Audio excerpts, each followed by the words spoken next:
it's a time of changes. Now is the time to move on.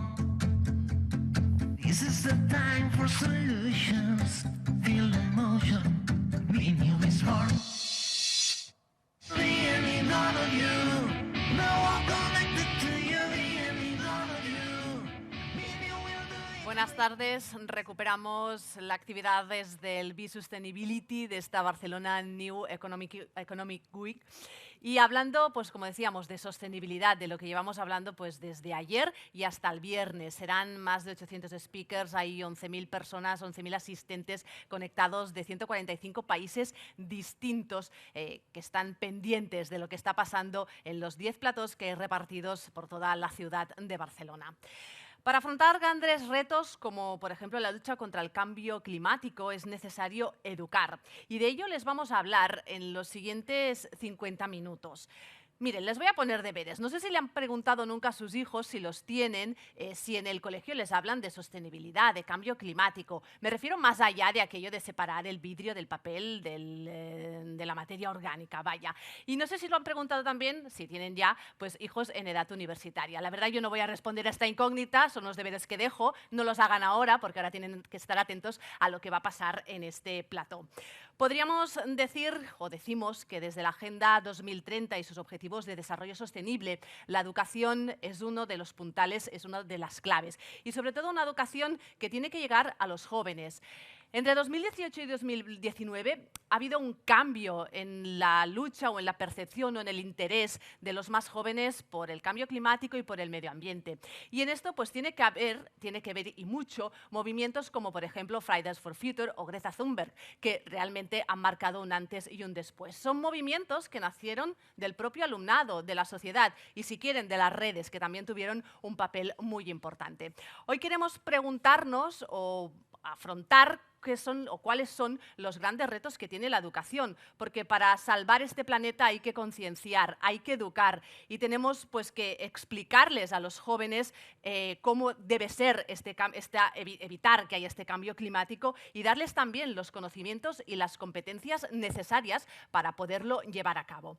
Yo sin más preámbulos les presento a la persona que va a moderar estos siguientes 50 minutos. Ella es Marina Gaifaura. Buen día, buenas tardes ya que estamos en la tarde ya. Bona tarda. Y ella es directora de la asociación Catesco, es el antiguo Centro UNESCO de Cataluña.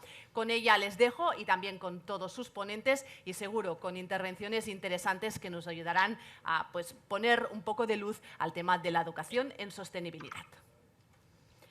Okay, thank you very much, Gisela. I'm going to speak in English as all our panelists, and Joan can also do it in English. We'll speak in that language. Embarking on the path of sustainable development requires a profound transformation on how we think and act to create a more sustainable world and to engage with sustainability-related issues, which are global challenges like climate change. Individuals must become sustainable change makers. They require the knowledge, the skills, values, and attitudes that empower them to contribute to sustainable development. Education, therefore, is crucial for the achievement of sustainable development. That is why, as Gisela said, education is one of the 17 SDGs in the Agenda 2030 of UN, the SDG number 4. And in particular, education for sustainable development is explicitly recognized on Target 4.7 together with global citizenship education. But moreover, it is important to say that education for sustainable development is also crucial as a condition to achieve all the other SDGs. By equipping all individuals with the knowledge and competencies they need to engage as informed citizens in bringing about the necessary transformation. Education for sustainable development is an approach that should be embraced then in all educational systems everywhere in the world, as UNESCO says in its document, Education for SDGs. So we need that it is present in policies, strategies, and programs, integrated in curricula, also in teacher education programs, and it should be delivered in schools and in all learning settings. This is the issue that we want to face today. How can we promote learning for sustainable development?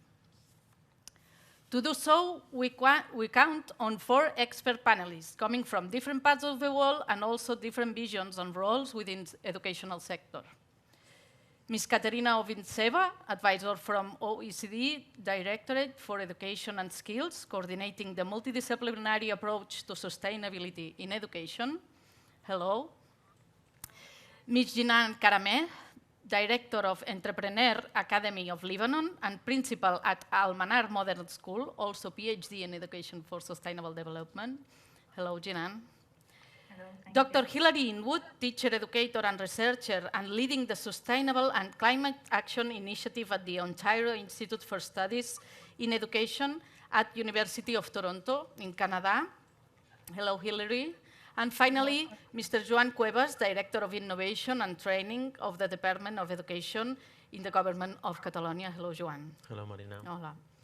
So without further ado, I give the floor to the panelists. Let's begin with Katerina from OECD to give us a general approach on education for sustainable development. So, Katerina, what is the role of education in addressing climate change and sustainable development issues? From OECD international perspective, what can schools do better in this area? Thank you very much, Marina, and it's a pleasure to be part of this panel. I would love to share some slides. Let me just share my screen with the audience. Just 1 second.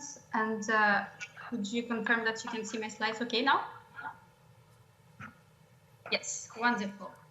So thanks very much. I'd like to start with a short introduction saying that addressing climate change and getting on the way to sustainable development is probably the biggest challenge that our humanity is facing today and in the history of humanity overall. So we can say that no individual actor can tackle it in isolation, but the cost of individual inaction by governments, by businesses, by individuals may be absolutely dramatic for the humanity, but more especially for those populations and those communities that are most deprived.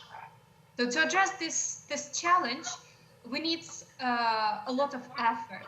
First of all, we need ambitious political commitments, and they have been coming in the past years. And we know that there are a lot of international events this year that may fuel these commitments further.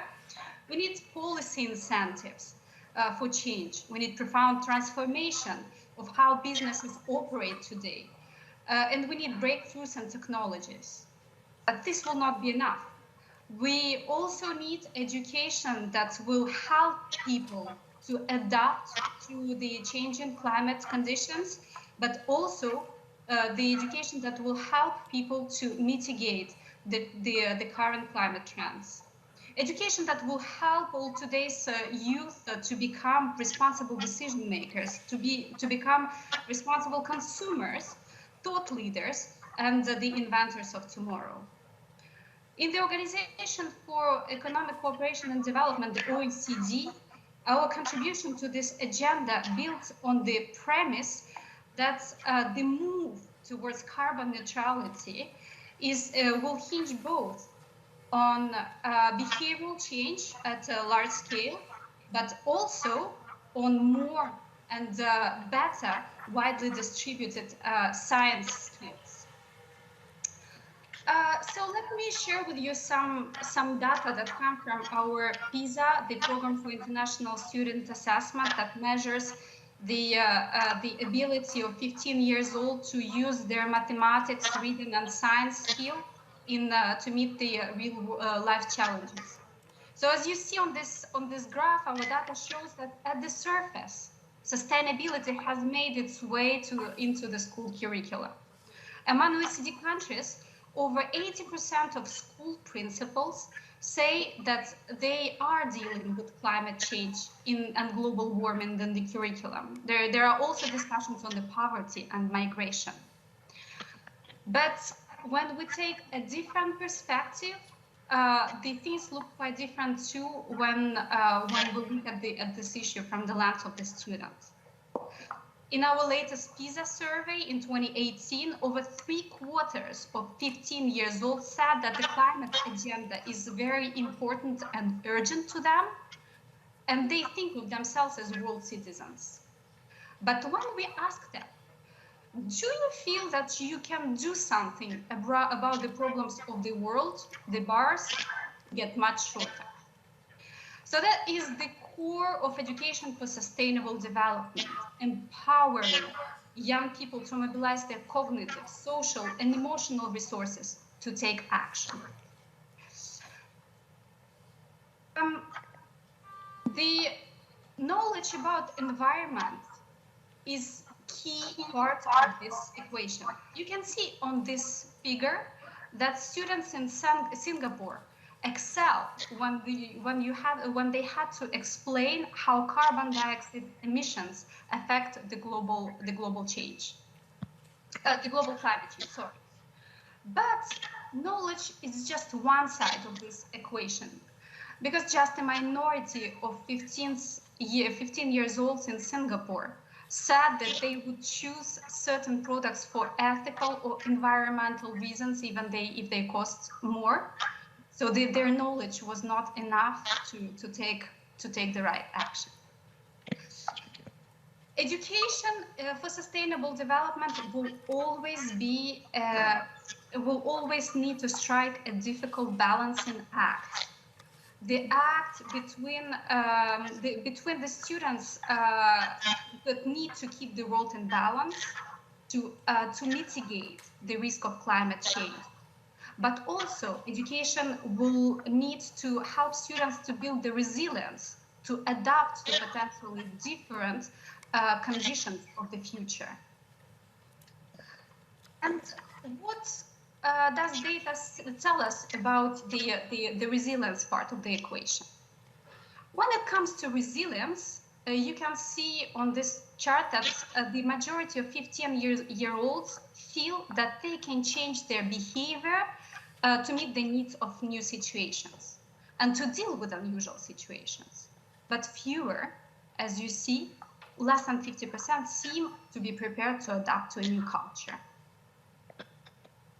The most, and in some of the highest performing education systems, as measured by the PISA assessment, when it comes to mathematics and science, like in Vietnam or in Macau, students have a long way to go to build greater resilience. While in other countries, like in Bosnia and Herzegovina or Mexico and Turkey, students don't do necessarily very well in academic learning, but they feel very well prepared to navigate complexity and uncertainty and the ambiguity of situations. I really think that the education for sustainable development is about getting this balance right. Let me just finish with a brief overview of the ways in which education can contribute to the climate agenda.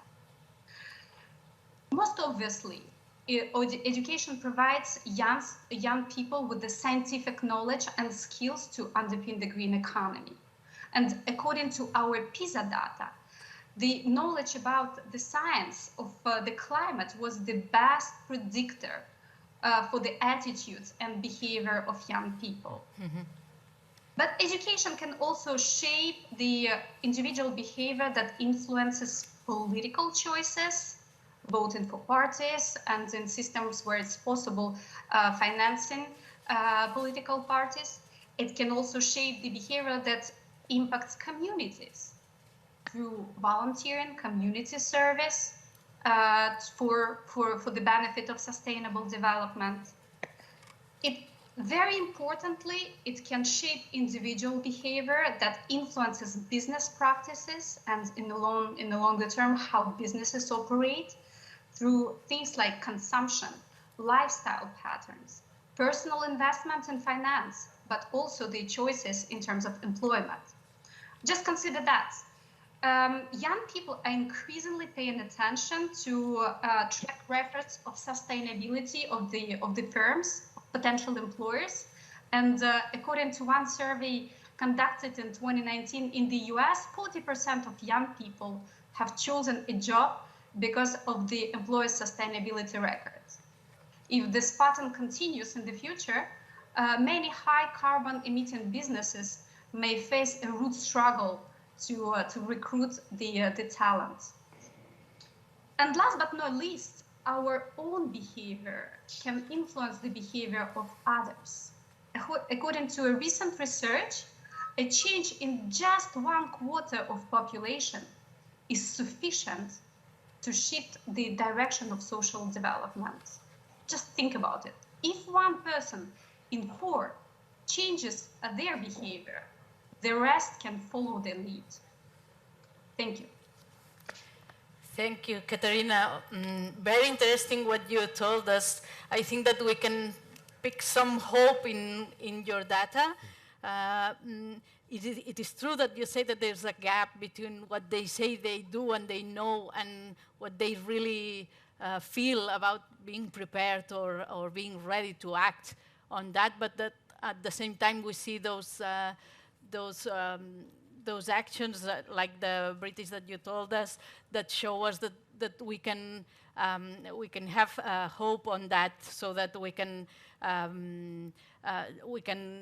expect that education for sustainable development really finally ends embedding all the systems. In that issue, as you said, is not only about knowing, is also, or knowledge is also about attitudes, is also about values and taking action. And this means empowering people with that commitment. And to do so, we know that the competency approach is one of the best ways for the educational systems to turn to this approach, so that the student children in our settings build up this commitment. So this is why I will address the next question to Jinan, because she is leader at the Entrepreneur Academy in Lebanon, which is focused on training educators on education for sustainable development practices and competencies. And she's also principal in Al-Manar Modern School, so I think she could explain us a little bit regarding your experience, Jinan, on how about the development of the competencies for sustainability in young people is getting regarding your experience. Which do you think are the main key points that school should take into account to really transform their educational project with a sustainability approach? Thank you so much, Marina. Good day, everyone. It is really an honor to be in this significant conference. Universally, the general goal of education is commonly creating a good citizen. While contemplating in the role of the good citizen, we realize that each citizen should be competent to develop his or her nation sustainably at different levels, environmentally, socially, economically, and even politically. This role reflects the interconnectedness of ESD with any education system in the world, ESD, Education for Sustainable Development. Through my training experience, I've encountered many misconceptions about ESD. ESD is not only teaching about SDGs. It is mainly reinforcing prerequisite competencies that converge towards sustainability research and problem-solving competence as recognized in other literature on sustainability science and education. These competencies are, first, systems thinking competence, which is the ability to collectively analyze complex systems across different domains and across different scales. Anticipatory competence, which is the ability to collectively analyze, evaluate, and craft rich pictures about the universe that is based on acquired, sustainable, future-oriented knowledge, skills, and attitudes. Normative competence, which is the ability to collectively map, specify, apply, reconcile, and negotiate sustainability values and norms to collectively assess the unsustainability of current and or future states of systems and to collectively create and craft sustainability visions for these systems. Strategic competence, which is the ability to collectively design and implement interventions, transitions, and transformative governance strategies towards sustainability, and finally, collaboration competence, which is the ability to motivate, enable, and facilitate collaborative and participatory sustainability research and problem solving. As an UNESCO ASP.NET school adopting whole school ESD approach, we set our vision, which highlights the profile of the active citizen we are striving to build and specifies the curriculum general competencies, which are complementary to the general objectives of our national curriculum. The active citizen profile that we are taking is well knowledgeable with a deeper understanding of sustainable norms and values, a critical thinker who can evaluate the context based on SD norms, a good researcher who is able to collect valid and reliable data, innovator, problem solver, social entrepreneur who can create sustainable solutions, model them, and have project management skills to implement in real world, a value-based leader who is in a regular self-reflection and evaluation, striving for greater self-awareness, can influence others, plan strategically, and do effective partnerships for implementing sustainable solutions, developing awareness campaigns. Having set our vision, planning for its implementation started. We set clear policy where structures, practices, and even consequences are explicit and well articulated with ESD values and norms. We adopted understanding by design approach, UBD, to design our unit plans based on contextual happenings. The unit plans definitely involved inquiry-based instructional designs with most effective technologies, problem-oriented performance tasks or project including STEAM, learning activities that deepen students' understanding, uncover perspective, develop empathy, and reinforce 21st century skills, and authentic action-oriented assessments that not only do they measure students' knowledge and skills, but also their attitudes through their decision-making processes and personal reactions towards the context. A genuine entrepreneurship course for secondary classes has been developed, where students translate their sustainable models into business plans by the end of the academic year, and through exhibitions, they present their solutions to potential investors. Consequently, we induced a multidisciplinary ESD approach where all subject teachers are dealing with the same context, but from their subject's perspectives. A wellness club has been developed for kindergarten students, as well as a student council and students' e-magazine are in the process of development during this academic year. In addition to that, a school community service has been launched with high school students and many other activities for different classes where and are being done to reinforce social emotional skills, well-being, agency, and advocacy. As well, we partnered with an amazing initiative, Transformation Lebanon, where we got introduced to the Global Priority Solutions values and the John Maxwell Roundtable strategy to reinforce value-based leadership that ignites the self-evaluation of daily practices of values. We were pioneers to initiate 3 clubs at school, one for students, one for alumni, and one for parents, where we started reinforcing the values within the whole school community and even helping other schools to replicate our experience. All this requires continuous professional development that tackles the contextual needs of all school stakeholders, including parents' awareness and comprehensive partnerships with local authorities and all sectors to reinforce better ESD implementation. Thank you so much for your attention. Thank you, Gina. What an amazing experience. Thank you very much. We have seen that education for sustainable development is not only a question of what we learn, but it's also a question on how we learn, how we assess the learning of our own learning and also the learning of our children. But also it's a question of culture within the school. So we have seen here an experience that all the school was clearly oriented in that competency-based for one hand, but also project-based, so multidisciplinary-based, and also community-based, so which are vectors that are really important in education for sustainable development. So thank you very much for your explanation. And regarding seeing that this experience can happen, for example, has happened in Lebanon, let's see which are the profile of the teachers that we need so that it can be possible, no? Let's see the relevant role of teachers in education for sustainable development by giving the word to the next panelist with Hillary.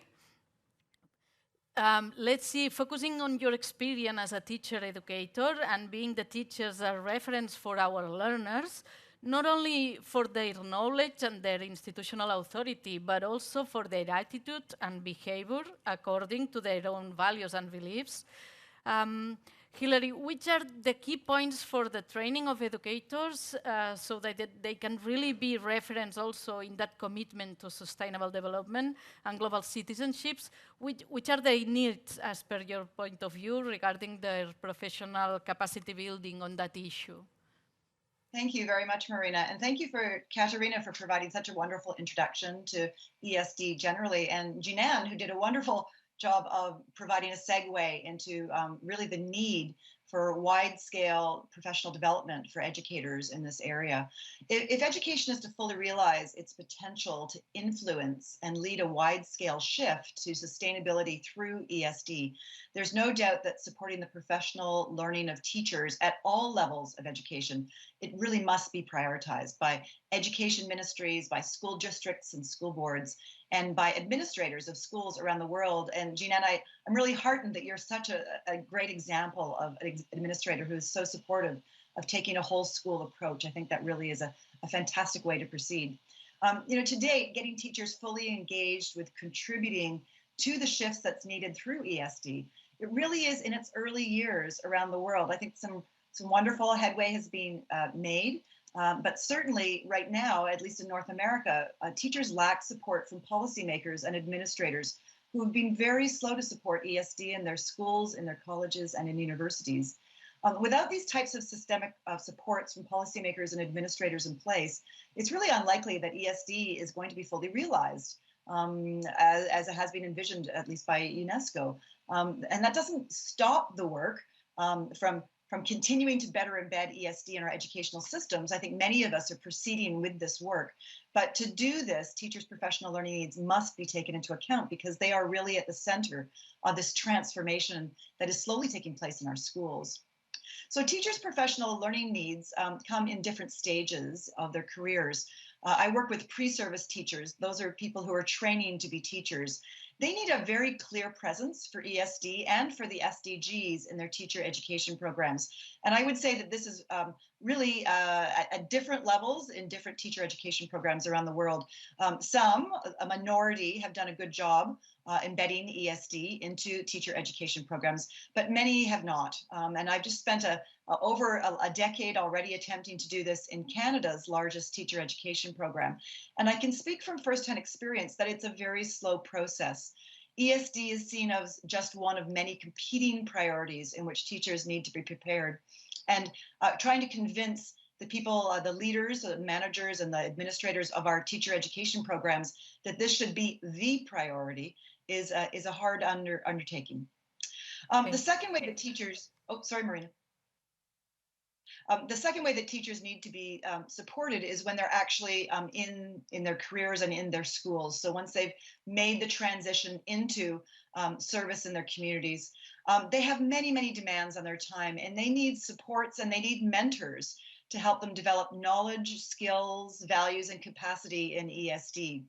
They also need some release time from their teaching duties, and they need to be engaged in communities of practice to help them test out their new approaches alongside other teachers. This takes time and this takes energy. They need encouragement and support from their administrators, and they need policymakers also to make this a priority. Teachers are balancing multiple priorities in the work they do with students of all ages in their classrooms.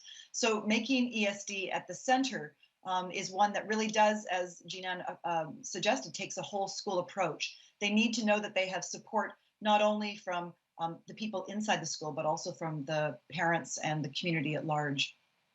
Now, certainly there's some different ways that we can support professional learning of educators in ESD.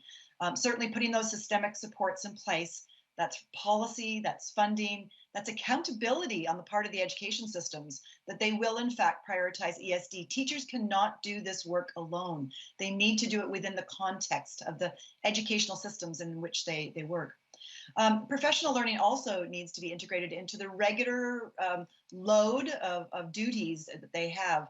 it really cannot be positioned as an extra or an add-on to their regular duties. It needs to be central to not only their training, their pre-service training, but also to what they do in classrooms. And if that centrality is brought to ESD, it is much more likely that we're going to see a wide-scale implementation of ESD by teachers, because they're really understanding that it is really core to what they're doing in classrooms.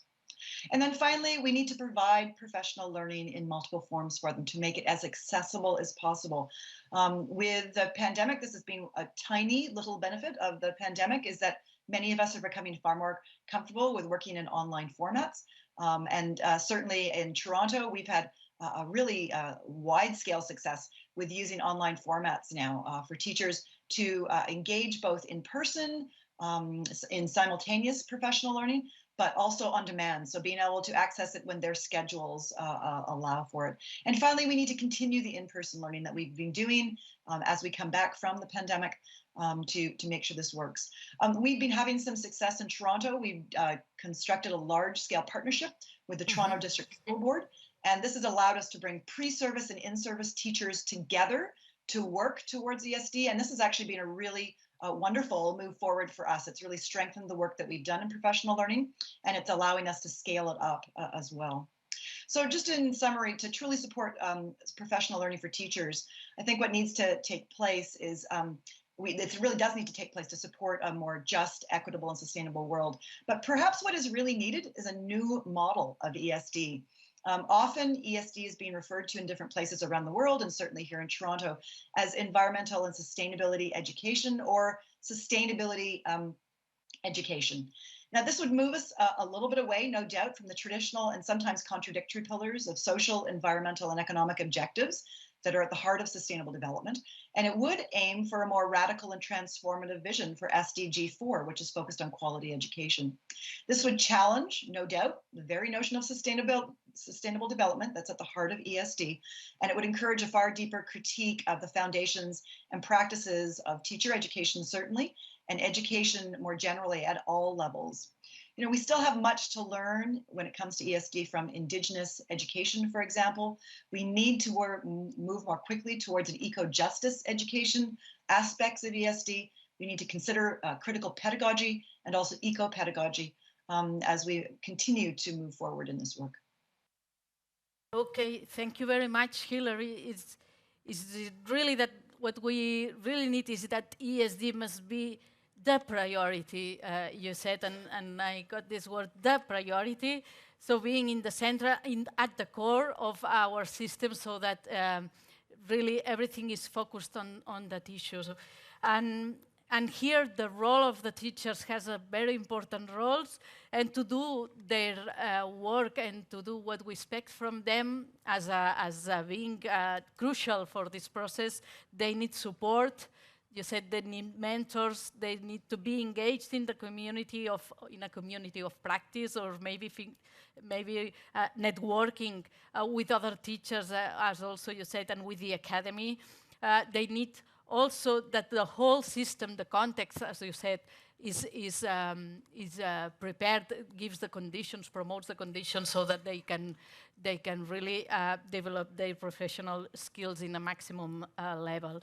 It is true also, you have mentioned the pandemic, which has been a challenge for education for sustainable development, but for education in general. So here we have also a question that has challenged all of us. But it's true that talking about context, we have to then see which is the point of view of the government and policymakers. And here we have Joan, that we can make him the next question as a responsible of innovation and training of the education department in the government of Catalonia. Hello, Joan. Having seen that education for sustainable development approach is not only a question of a specific contents of the curricula or knowledge, as Jinan said, but a holistic approach that should be faced for the whole system, as all the panelists say, Katerina and Hilary also, which are the main conditions that the governments and policymakers in general should facilitate and promote to guarantee that the system can make the definitive turn to education for sustainable development approach. Thank you, Marina. I will make, first of all, a wider reflection, and then I will focus on 5 changes I think policymakers should focus. As Hillary asked, Hillary said, we need, teachers cannot do this alone. We need to change the context, to change the education system. So I will try to focus on 5 changes we have to trigger, to lead. First of all, the wider reflection. For me, the main question is, which are the main challenges to make our societies more resilient and more sustainable? And we have mainly 2 challenges. First of all, how do we prepare our pupils to the future work market? In a context of destruction of routine jobs and creation of creative jobs, we created education systems to answer the needs of a work market, especially focused on routine jobs, but now those are disappearing, and now we need to provide high quality education to everyone, because the focus is not the content as you all said, but the competencies. And that is not as easy as to give content to everybody. That's the first part, but then the most important one, how do we prepare our pupils to critical situations that our society is going to face now and in the next years? We need high quality skills on leading, solving collective problems or critical thinking. For example, of course, climate change, political threats, so fake news, far right movements, democratical crisis of our systems, or huge migrations movements that are going to come, or no work for everyone, or other social problems. So we are going for sure to face that problems, and we need high skills for our pupils. And now the question is, which are the key conditions to achieve that? To answer these 2 challenges, key conditions to trigger change in school systems, and that means ensure equal high quality of education in all schools, which nowadays is not possible. To me, at least, we have 5 areas where we have to focus, or at least where we as government of Catalonia are focusing.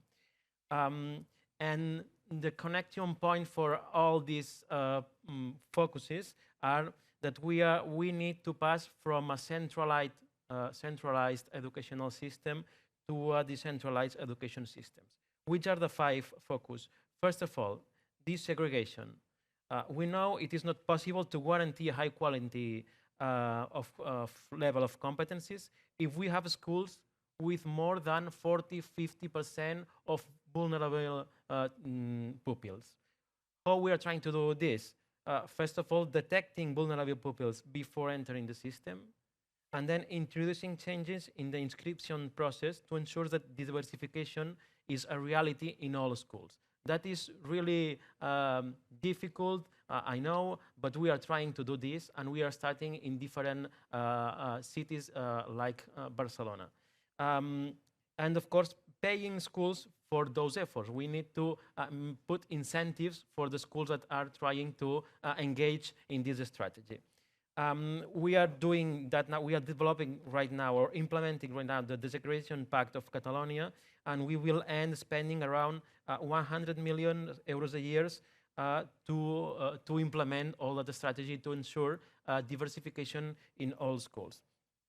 The second focus, asymmetric financing for schools, paying more to schools that are in vulnerable context and that have a strategy that has to be rational, has to be viable, but we have to put more money on that schools that have difficult context, and we have to help them to have viable strategies. Third focus, the second focus is the one that we are still designing or thinking. The third focus is ensuring high quality of teachers. And that in Spain and in Catalonia, very important, we have to make a leapfrog on the education, the training of the teachers before starting to be teachers. So we have to make a really leapfrog before starting to ensure that teachers, as Hillary said, has a good level of teaching. And then we have to develop a new generation of policies on professional development for teachers, of course. And the last one thing in that ensuring high quality of teachers is that it's very difficult to find how to implement and how to design that policies, but we have precedents in other countries. So we are trying to understand how they do, how they did, and to design our policies. The fourth focus is make an integration layer and innovative programs to different profiles of schools. So we need personalized responses to all kinds of schools in order to ensure that all schools have equitable quality. And we are now designing all that integration layer close to the schools and with, of course, resources and programs to help to make real that response that we are promising. And the fifth focus is make an offensive on digitalization, digitalization skills, not only providing computers, for example, but in the pedagogy field. Now we have the objective of providing computers and connectivity to all pupils from the 5th degree, so from 10 years old until 18 years old in the Catalan education system. We have to provide around 540,000 computers. We already provided in 2 years around 300,000 computers, and we expect to finish at the end of 2022 providing the whole computers and connectivity we have as a target. And finally, the pedagogical challenge of digitalization. And we need to ensure that all teachers have basic skills, so basic skills to everyone, to every school and every teachers, but also have schools that are reference to other schools. So all teachers can really be exposed and understand in a practical way how to develop the digital skills. And that are the 5 focus where we are trying to trigger and to lead. Thank you very much, Joan, to summarizing so many things, ideas, and programs that you have in the Catalan government.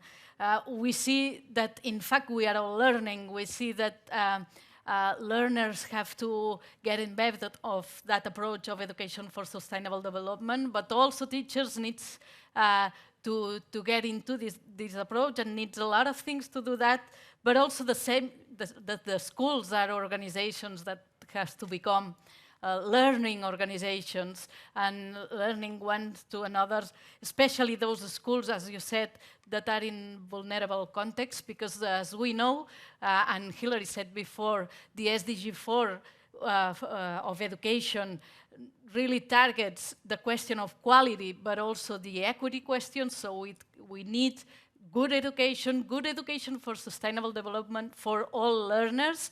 So we need not to leave no one behind. So this is why also this question of vulnerable peoples is so important.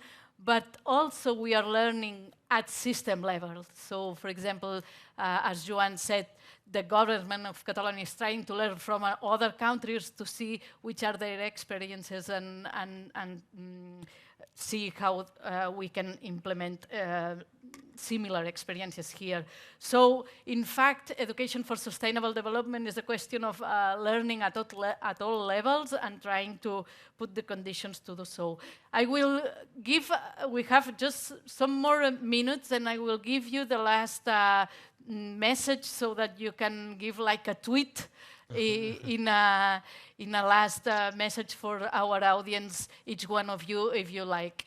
So let's begin with Katerina, for example, if you want to give a last message for our audience, or you want to answer to one of the questions that the other panelists have done.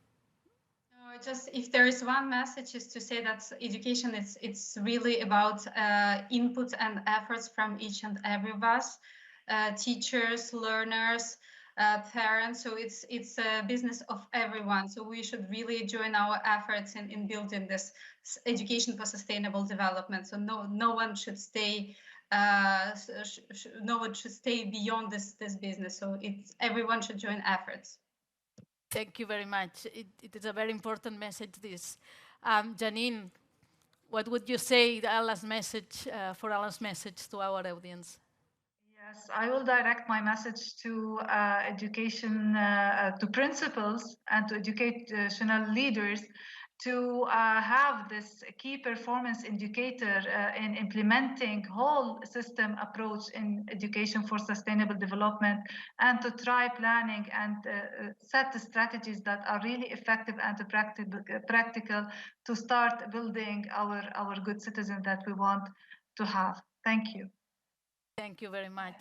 And finally, we have Hilary and Joan afterwards. Hilary, what would you say to our audience as a last message? Just that educators are really central to the process of embedding ESD into our schools.